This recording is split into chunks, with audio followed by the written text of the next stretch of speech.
I'll give you my salary. If you translate this, mocked the millionaire CEO. Until she did. Before we begin, comment below and tell us where you're watching from. And when it's over, be sure to rate this story from 0 to 10. Enjoy the story. I'll give you my salary.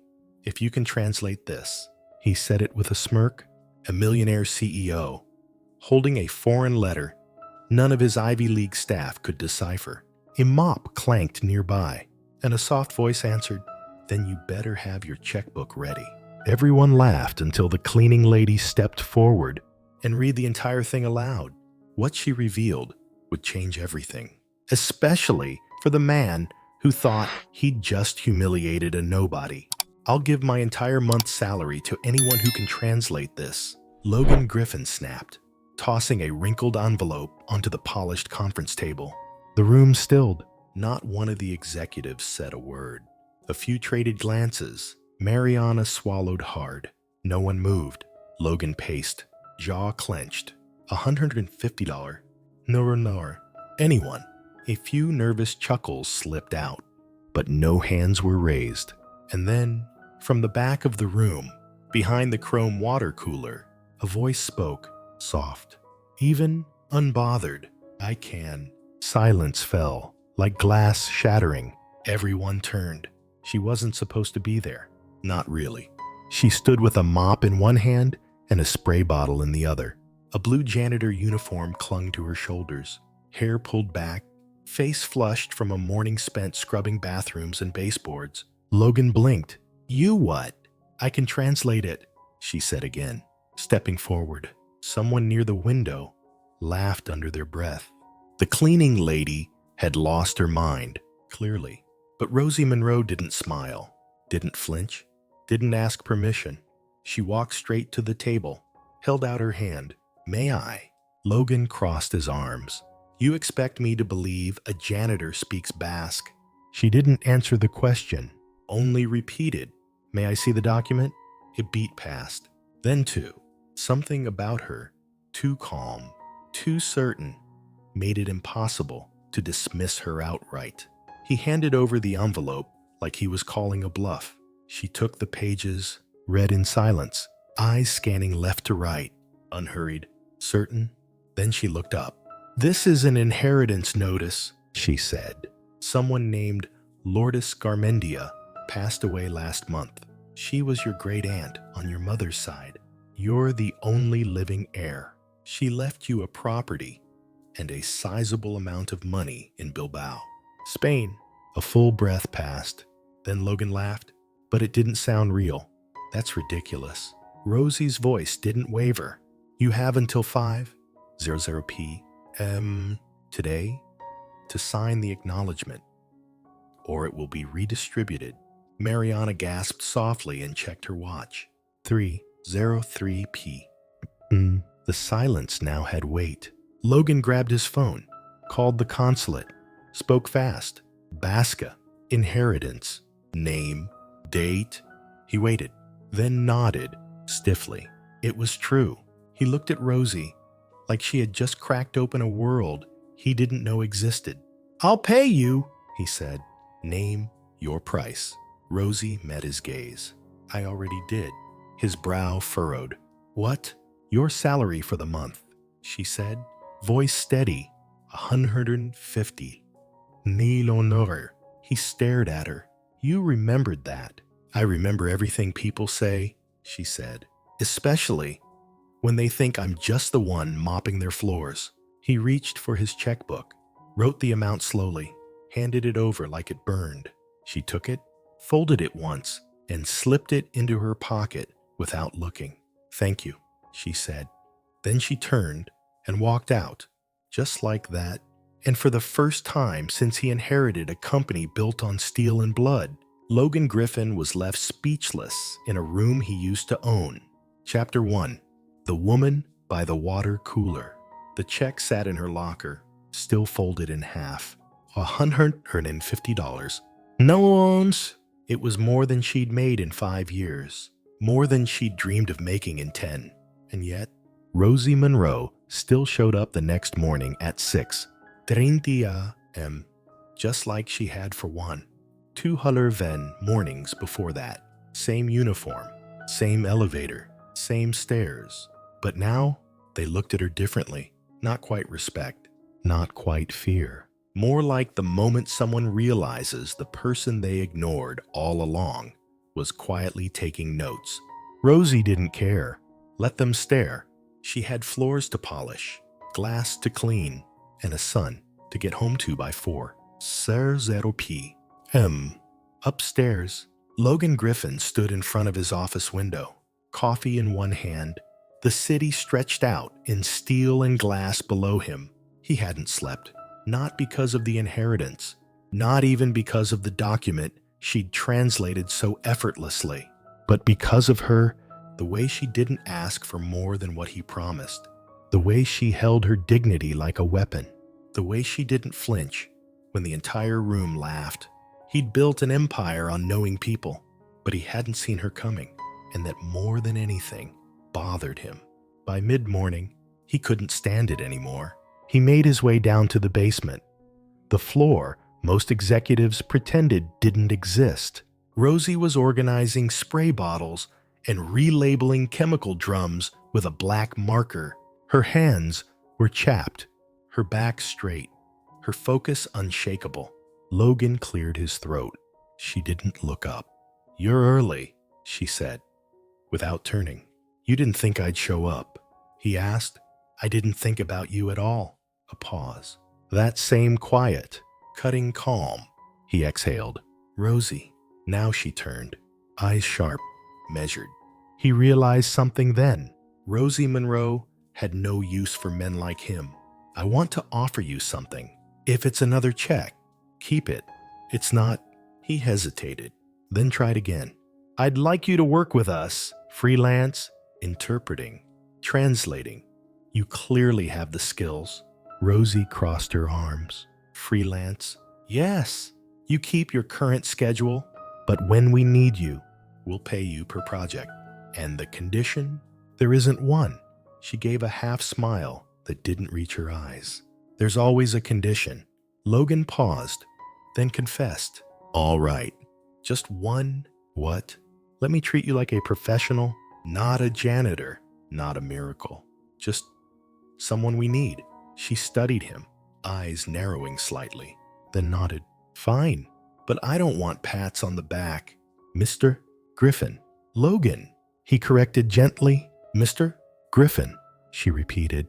"If I accept, I want silence, space, and pay on time." He smiled despite himself. "Deal." That Friday, Rosie sat in the 10th floor conference room beside 2 full-time translators. The client was French, the contract complex. James, the senior translator, launched into the pitch confidently. But when the client asked a question, James translated. "He's asking about ISO certifications." Rosie cleared her throat. "Actually," she said softly, "he's asking about origin traceability and environmental compliance, not ISO." James gave her a sharp look. "I've spoken French for 15 years. "So have I," she replied calmly. And he said, "Conformité environnementale." The French client, catching bits of English, nodded. "Exactement. Merci, madame." James went quiet. Logan, watching from the far end of the room, leaned back in his chair just a little and smiled. After the meeting, James walked out in silence. The other translator approached Rosie sheepishly. "Where'd you study?" Rosie gathered her notes, unbothered. "That doesn't matter. You're amazing." She didn't answer. Logan waited until the room cleared, then stepped toward her. "You saved that deal. It's what you pay me for." "Where did you learn French? Like that?" Rosie hesitated. "I need to pick up my son." "You have a son, Noah. He's 7. And his father." A pause. "There is no father," she said bluntly. "There's just me." She picked up her bag and walked out, leaving Logan with a question he hadn't known he was asking. Who is Rosie Monroe? Really, he had built an empire on predicting behavior, but she was the first mystery he hadn't solved. Chapter 2. Things only the quiet ones hear. She didn't wear makeup, not because she didn't want to, but because there wasn't time. Between morning therapy appointments for Noah, the train into the city, and making it to the Griffin Imports loading dock by 6, 28, mascara wasn't survival. It was a luxury. And yet, when she walked through the building, people noticed her now, not because she was pretty, but because she made people uncomfortable, because they'd all heard what happened in the boardroom, because she'd translated a language no one even recognized, and then walked out with a check the size of their annual salary without raising her voice. So now, when Rosie mopped, they looked at her differently, as if wondering what else she might understand. That Monday, Logan Griffin found himself pacing outside the basement hallway. He wasn't proud of it. He had meetings, investors, emails, but he was stuck, drawn to something he didn't fully understand. Rosie was restocking disinfectant. Her sleeves were rolled up. Her wrists were narrow, strong. The kind of strength you don't show off but earn. Morning, he said. She didn't jump, didn't smile, just nodded. How's Noah? That made her pause. He's fine. Therapy going well. She set a spray bottle down and finally looked at him. Why do you care? He blinked. Because I do. She tilted her head. Mr. Griffin, if this is about guilt, don't bother. It's not guilt. Curiosity. Then, maybe Rosie studied him like he was an unreadable document. Curiosity usually costs people more than they think, and she turned back to her shelf. Later that week, the French importer returned for a follow-up. James, the senior translator, was visibly nervous. I'll handle it, Rosie said, not as a boast, just as fact. She walked into the room, nodded at the client, and began translating flawlessly, softly.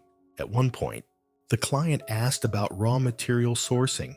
James was about to answer when Rosie gently placed a hand on his sleeve. He's not asking about sourcing, she whispered, in French. He's asking if the supplier's labor policies are ethically certified. Logan, sitting nearby, leaned in. Rosie continued, calm and clear. Oui, monsieur, les fournisseurs sont conformes aux normes éthiques internationales. Et les non... The client smiled, impressed. When the meeting ended, Rosie quietly packed up her notes. James said nothing. Logan waited by the door. You were incredible, he said. She raised an eyebrow. I translated. That's all. No, you heard something no one else caught. She shrugged. Things sound different when you're used to being quiet. He looked at her, really looked. What do you mean? People talk differently when they think you're invisible. She said softly, I've been mopping the corners of boardrooms for 5 years. I hear everything. She started to walk away, then paused. For example, I heard you once fire an intern for using the wrong font on a quarterly report. Logan cringed. Yeah, that wasn't my finest moment. No, but it was very enthusiastic. She smirked. He laughed. You've got a sharp tongue. I keep it in my back pocket. That afternoon, Logan found himself watching her from his office window. She was walking across the courtyard, bag slung over one shoulder, hair catching the wind, just enough to remind him she wasn't like anyone else he knew. She didn't ask for anything, didn't demand recognition, but she deserved both. He turned back to his desk and picked up the phone. Mariana, I want to know everything about Rosie Monroe. Sir, background, résumé, languages, work history, just for records. That feels invasive. It's professional curiosity. He lied. Meanwhile, Rosie stood in the grocery aisle staring at 2 kinds of pasta. Noah liked the star-shaped one, but the plain elbow macaroni was 40 cents cheaper. She reached for the elbows. A voice buzzed in her mind. $150. Zurich, still untouched. She'd promised herself not to use it unless absolutely necessary, because people like her didn't get money like that without losing something else in return: respect, balance, peace. That night, after Noah was asleep, Rosie sat at the kitchen table and took out a yellow notepad. She wrote, "Things I heard today not meant for me. We're firing the bottom 10% of contract staff. CEO's acting weird about the cleaning lady. James is worried she's better than him. Mariana says Logan asked about her file. She stared at the list, then tore it up into tiny pieces. Because knowing too much could be just as dangerous as knowing too little. She'd spent years being unseen, but now that they were finally looking at her, she wasn't sure if she felt powerful or just exposed." Chapter 3. The dinner that changed everything. It started with a folded note slipped under her locker door. "Dinner, tomorrow, 8 p. Fiji." Not a date, just a thank you. She found it after scrubbing the executive washroom, her name spelled perfectly on the front, in sharp, impatient ink. Rosie stared at it, unmoving, until the janitor cart beeped behind her. The next day, she didn't say yes, but she didn't say no either. At 7, 16 Tromais Barper. Rosie walked into Le Bernardin, the kind of place you only enter if you're wearing pearls or power. She wore neither, just a plain black blouse, dark jeans, and flats. Her hair was down for once, natural, no makeup, just eyes that had seen too much and still didn't blink. Logan was already at the table, in a suit that probably cost more than her rent for the year. He stood as she approached, surprised, maybe even impressed. "You came. I said I would." He gestured to the chair across from him. The maître d' hovered, skeptical, reservation under Griffin. Logan told him, "Of course," the man said, eyes lingering on Rosie's shoes. Before leading them to a table, she pretended not to notice. She always pretended. Menus opened, water poured, wine suggested. "Still water's fine," Rosie said. "And for you, sir?" the waiter asked, clearly more attentive to Logan. "Same," Logan replied.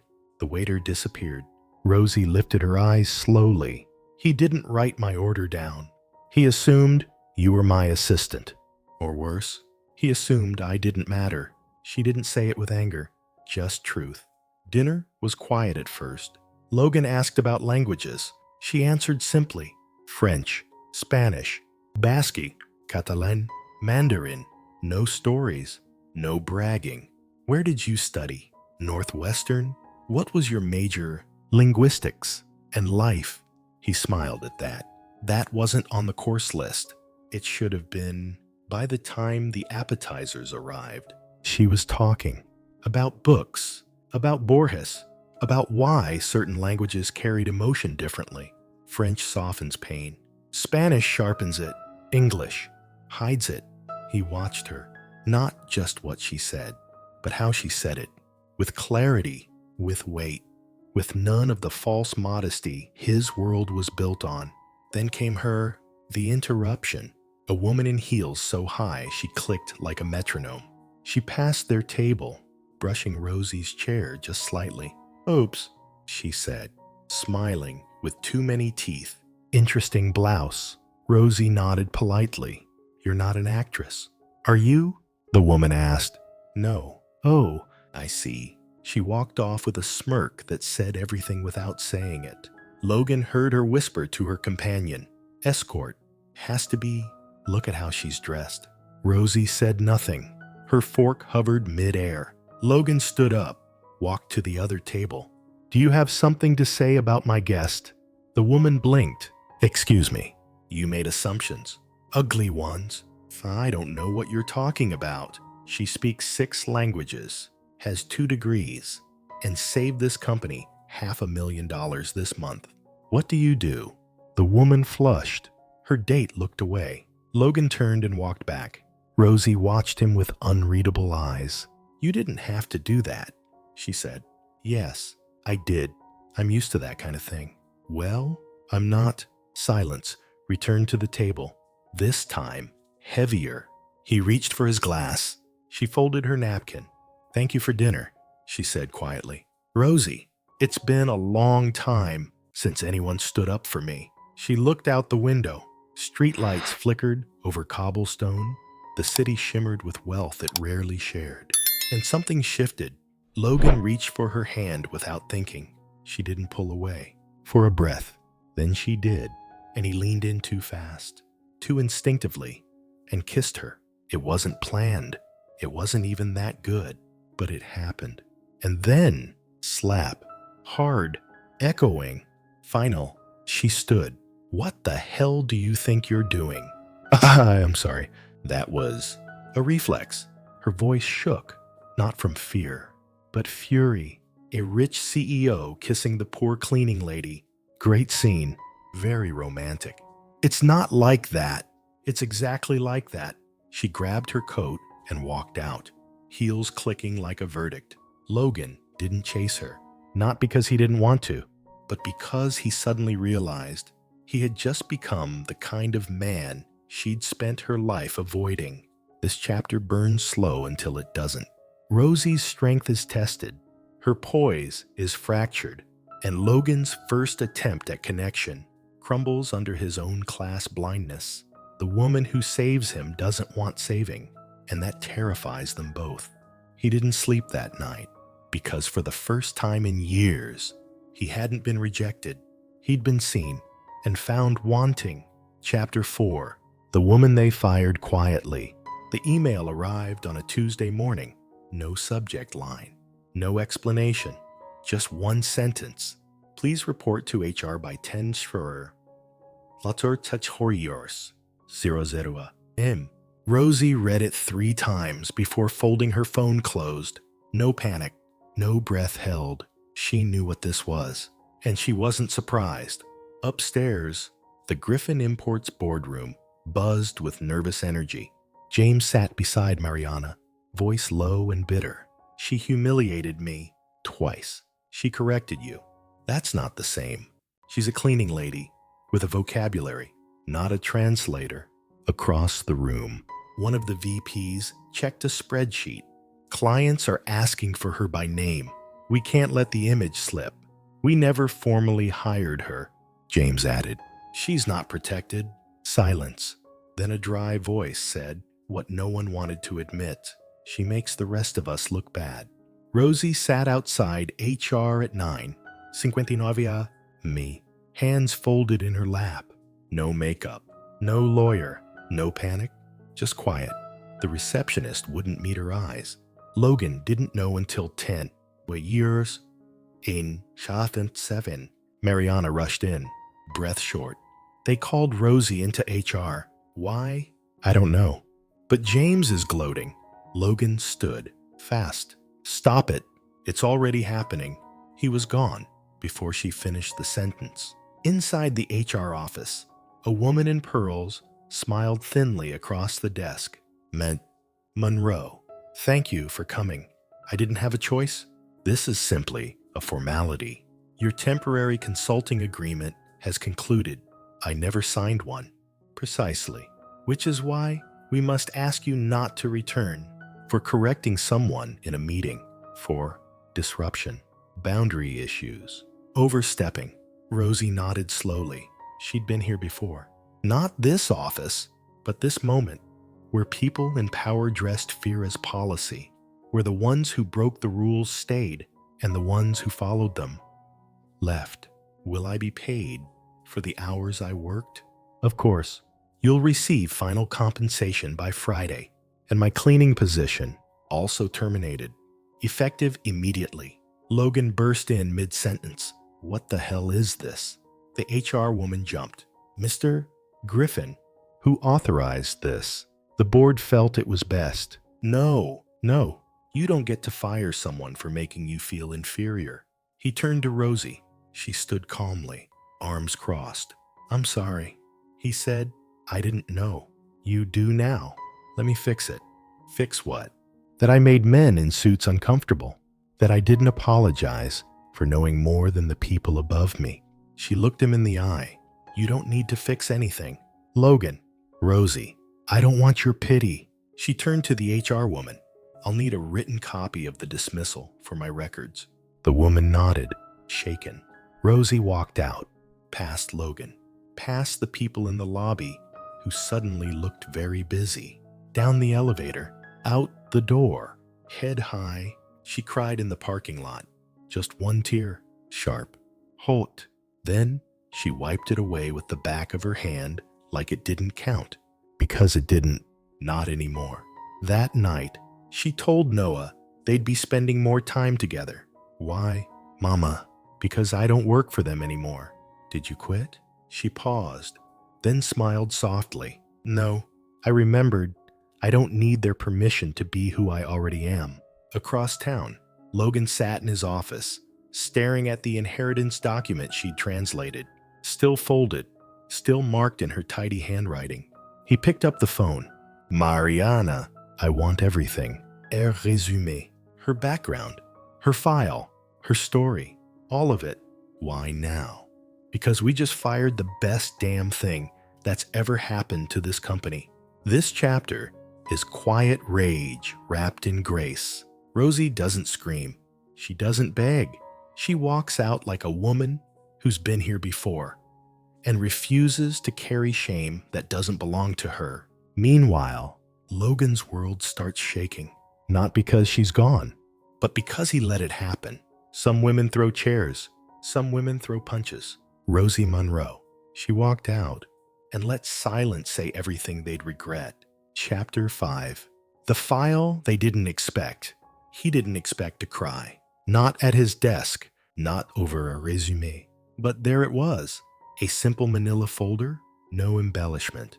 Just a name typed in small black font. Monroe, Rosalie Ann. Logan had asked for her file. Mariana brought it herself. You sure you want to see this now? She asked softly.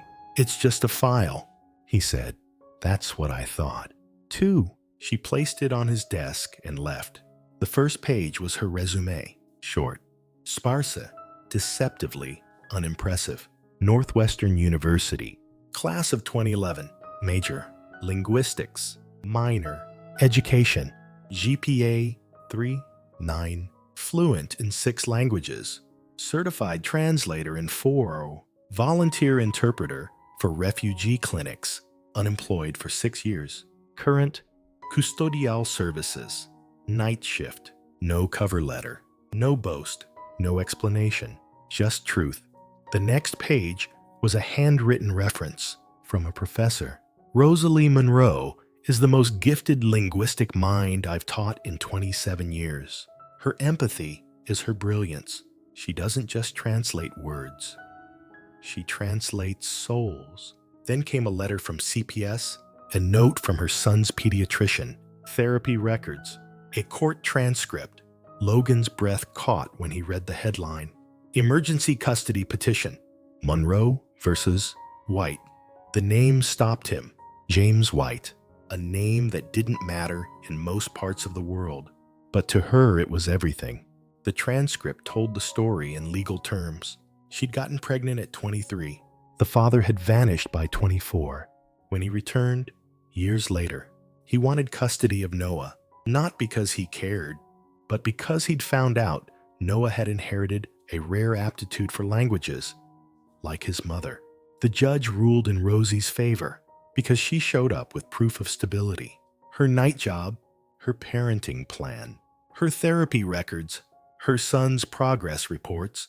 No lawyers, no money, just receipts. Logan dropped the folder and stared at the floor. She had never once mentioned this, not in conversation, not in passing, because Rosie didn't use pain as currency. He walked to the window. Outside, the city moved without knowing what it had lost. At 7, Ezro A3 then. That's P. He called Mariana again. Find her. What? Rosie. I need to see her. I think she made it clear she doesn't want anything from us. I don't care. She deserves to know someone sees her. Logan. I let them fire her.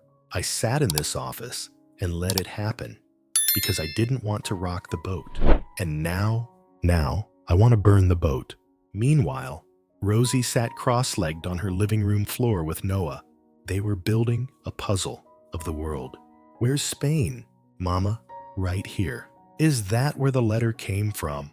Yes. Is that why you got fired? She hesitated. I think I got fired because I made some people uncomfortable. Why?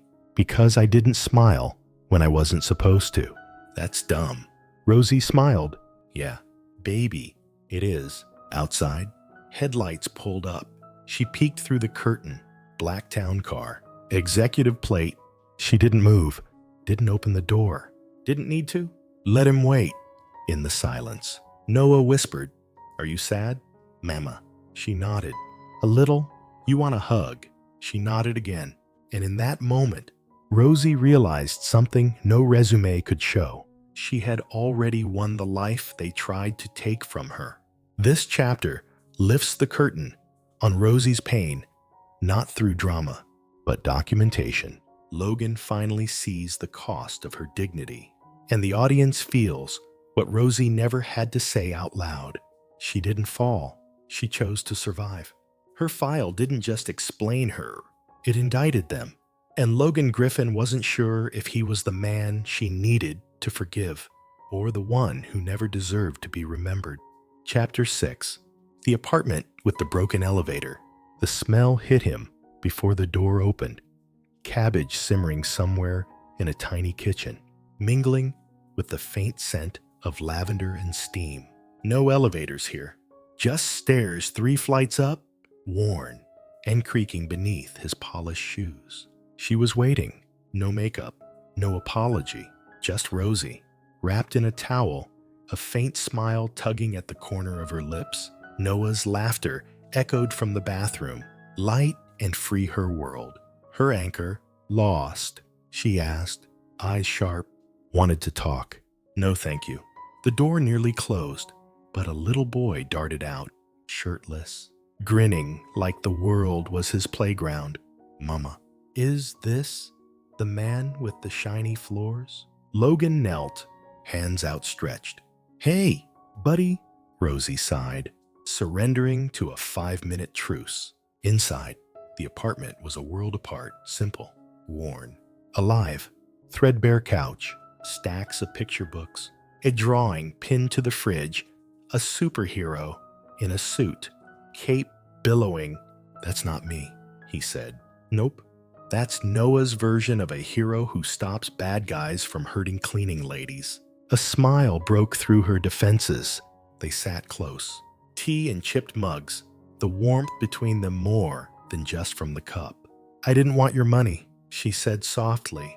That day, I wanted to see if you kept your word. Did I? You did, but you lost me anyway. He swallowed hard. Lost you. You never had me. Noah drifted to sleep on the couch, the world outside forgotten. Rosie's voice softened. Life didn't go as planned, but it led me here. To this, to peace. Logan looked at her. The real her. The woman who carried the broken elevator, the scraped knees, and the unspoken dreams.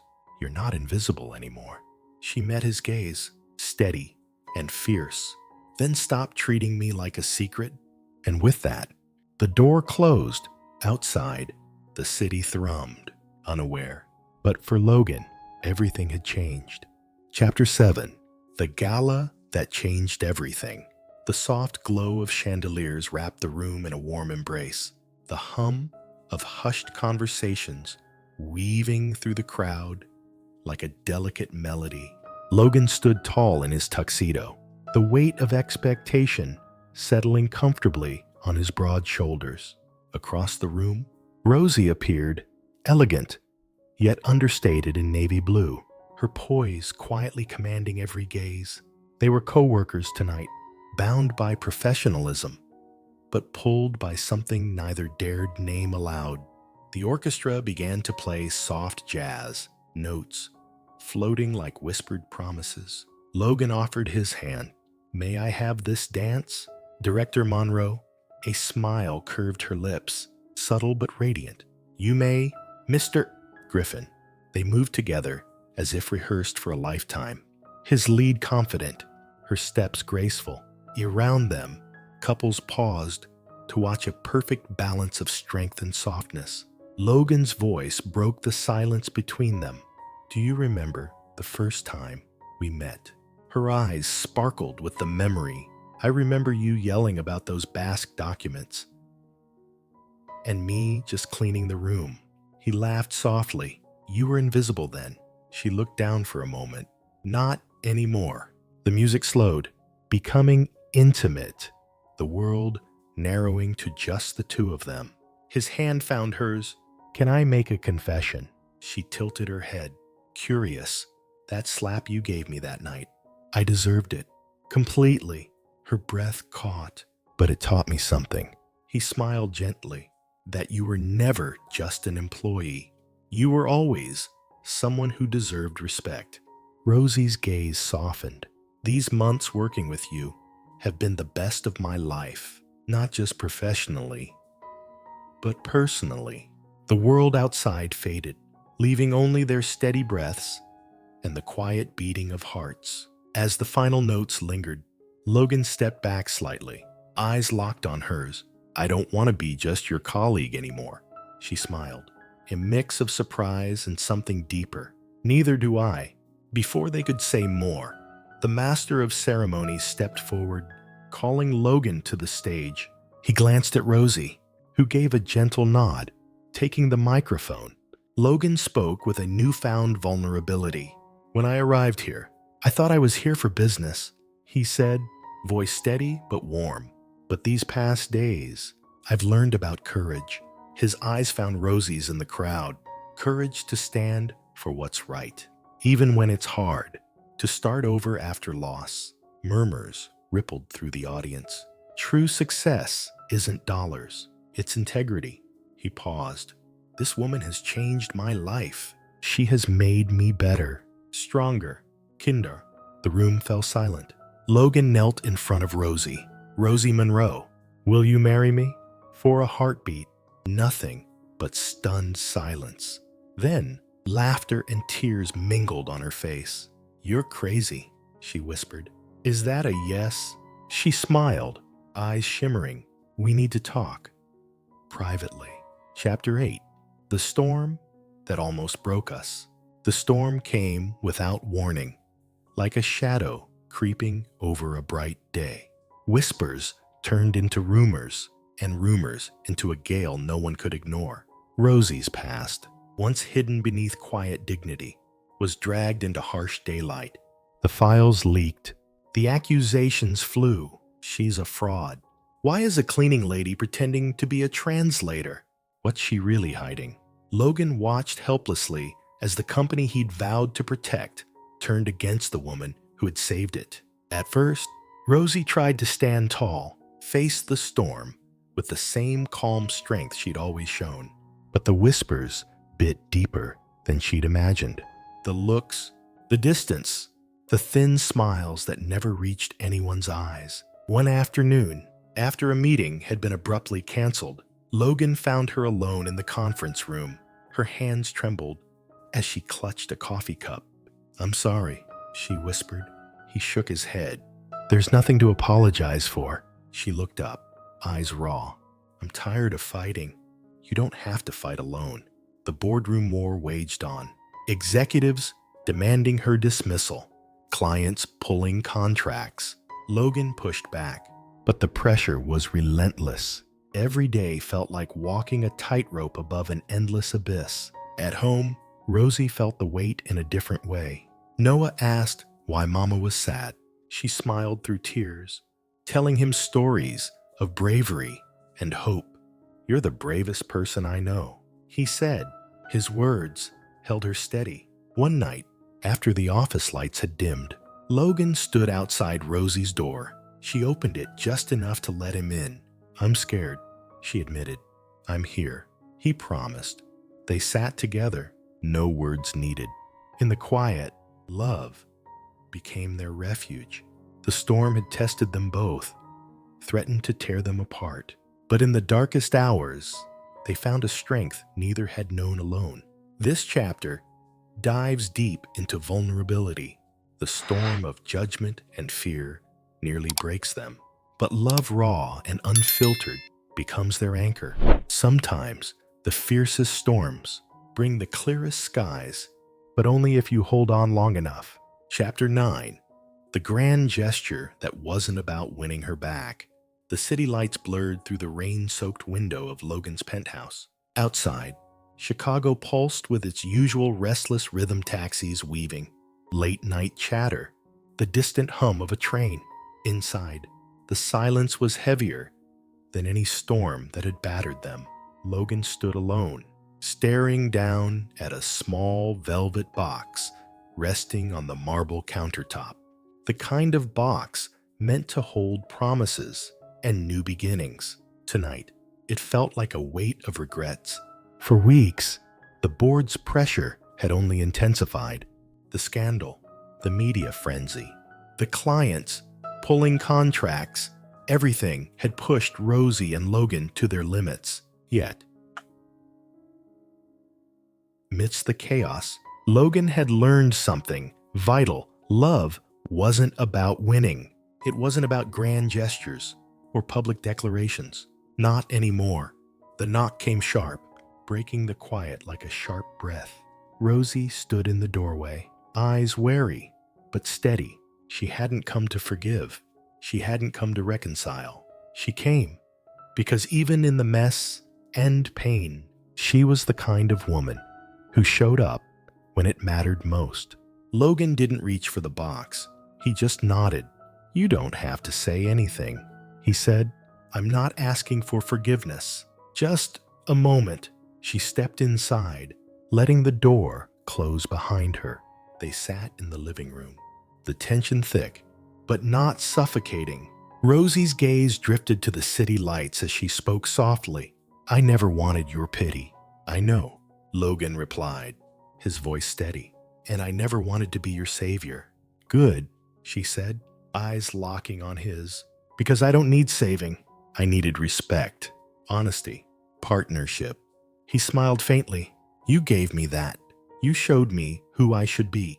Outside, the rain drummed steadily, a rhythm matching the pulse of their conversation. Logan rose, walking to the window, looking out as if searching for answers in the sprawling cityscape. He turned slowly. "I thought I needed to prove myself, with contracts, board meetings, speeches, but none of that mattered. Not when I lost sight of what was real." "And what's real?" "You." Rosie's breath caught, not from surprise, from years of fighting to be seen. "I wanted to protect you," he said, stepping closer, "shield you from the storm. And instead, I made it worse. I forgot that the strongest people don't hide behind shields. They stand in the rain." Her smile was fragile but genuine.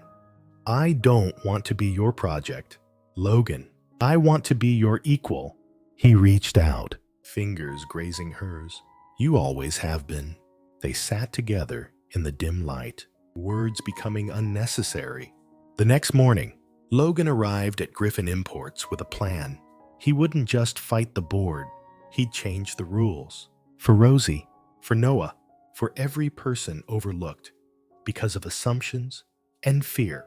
At a packed board meeting, Logan stood firm. "Rosie Monroe isn't just an employee. She's a leader." Whispers rippled, faces tightened, but Logan held the floor. "She saved contracts. She earned every cent. And if anyone thinks she's anything less than exceptional, I challenge them to explain it in front of this room." The chairman cleared his throat. "Logan, this isn't personal." "It is," Logan said, "because it's about integrity, about who we are as a company." He paused, eyes scanning the room. "I will not let fear or prejudice dictate our future." Rosie watched from the sidelines, heart steady but cautious. Logan's fight wasn't about her alone. It was about every quiet warrior who'd ever been overlooked. Later, Logan and Rosie met on the rooftop garden, a small sanctuary above the city noise. He handed her the velvet box. Not for a proposal. Then what? A promise. Rosie opened it slowly. Inside was a simple silver pendant, a compass. For the woman who showed me the way. Tears glistened in her eyes. I don't need a grand gesture to know you mean it. But I wanted you to have this because sometimes the smallest things lead us home. They stood together, watching the sunrise paint the skyline with hope. Love wasn't a victory to claim. It was a journey to walk, sometimes in rain, sometimes in light. And tonight, they took the first step. This chapter peels back the layers: pride, fear, humility, revealing love as a quiet, powerful force. It's not about winning the other's heart, but about standing beside them with honesty and respect. The grandest gestures aren't always the loudest. Sometimes they're the ones whispered in silver and light. And in those moments, everything changes. Chapter 10. The kind of love that doesn't need a script. The late afternoon light filtered gently through the tall windows of Griffin Import's newly renovated office. The room was bright, airy, a perfect contrast to the months of shadows, whispers, and battles fought within these walls. Rosie stood by the window, looking out over the city that had witnessed her journey from silence to strength. The glass reflected a woman who no longer hid, who no longer felt the weight of judgment pressing down like a relentless storm.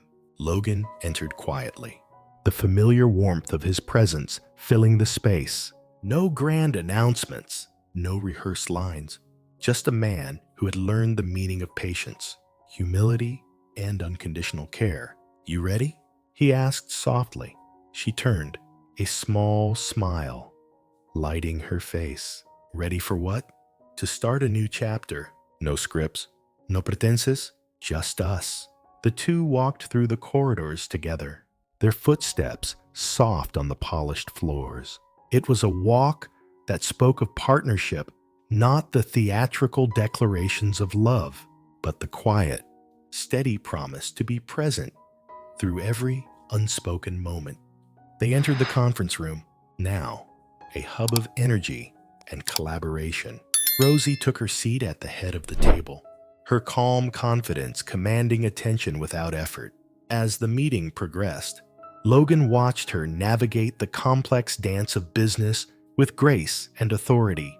She translated seamlessly, her words carrying not just meaning, but intention. When challenges arose, she met them not with confrontation, but with thoughtful resolve. He realized then, love wasn't about rescuing or fixing. It was about witnessing and honoring the other's truth. Later, outside the office, the city was alive with twilight's glow. Logan and Rosie stepped onto the rooftop garden, an oasis of green and light perched high above the relentless pace of the streets below. No one else was there, just the two of them, and the soft hum of the evening breeze. "I've been thinking," Logan began, his voice low and deliberate. "Dangerous," Rosie teased, turning to face him. "Maybe, but important." "About us." She listened as he spoke, not the rehearsed lines of a CEO, but the candid truths of a man who had learned to be vulnerable. "I used to think love was something you had to prove, a battle to win, a prize to earn. But with you, it's different. It's effortless. It's the kind of love that doesn't need a script." Her eyes shimmered, reflecting the stars beginning to emerge above. "I never imagined I could feel so safe." "That's because we built this safety together. Brick by brick, moment by moment, their hands found each other, fingers intertwining naturally, like two melodies harmonizing without a conductor. "What scares you the most?" he asked, voice barely above a whisper. "Losing this," she said, squeezing his hand. "The simplicity, the truth. I promise you won't lose me." "Not to storms, not to fear. We face everything together." The moon rose, casting a silver glow over the garden. Logan leaned in slowly, the world narrowing to just the two of them. Their lips met in a kiss that was tender and sure.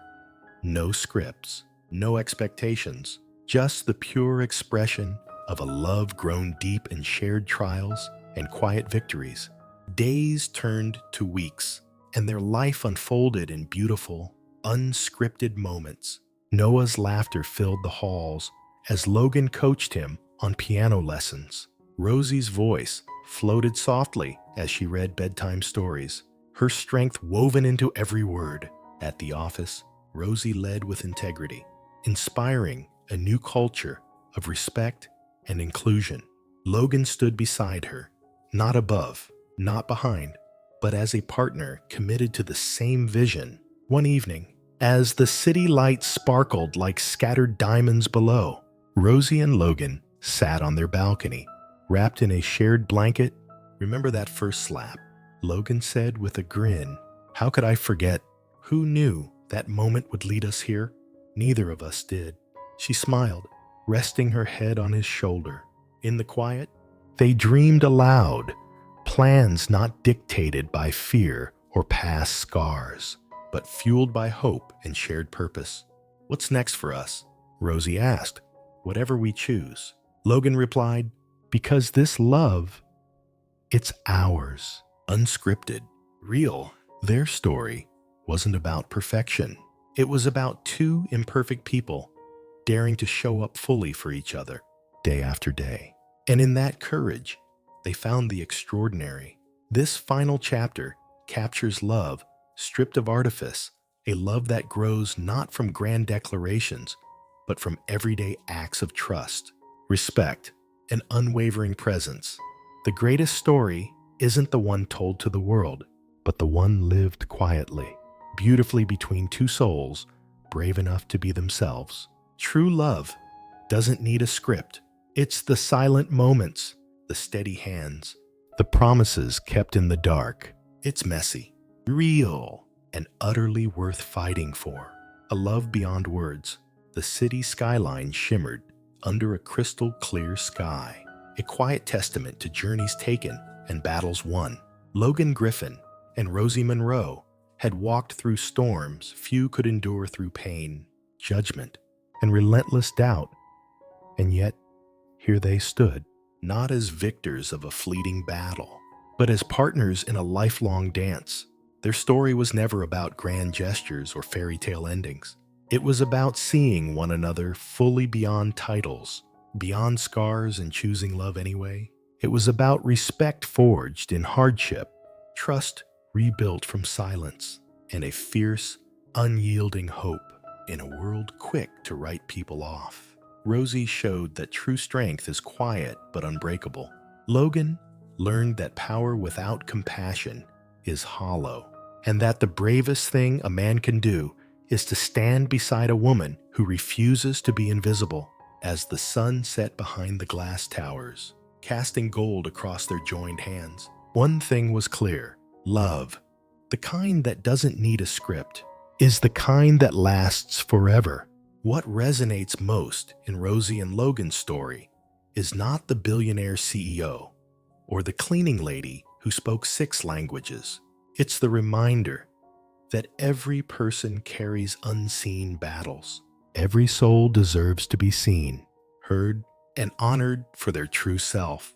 And that sometimes the greatest healing comes not from saving, but from standing beside each other, equal, vulnerable, unafraid. Before you go, we want to hear from you. What did you think of Rosie and Logan's journey? Did their story touch your heart? Leave your thoughts and rate this story from 0 to 10 below. If you loved this story, be sure to subscribe and tap the notification bell so you never miss a new tale of hope, healing, and true love. And don't miss out. Click here to watch more of our latest stories now.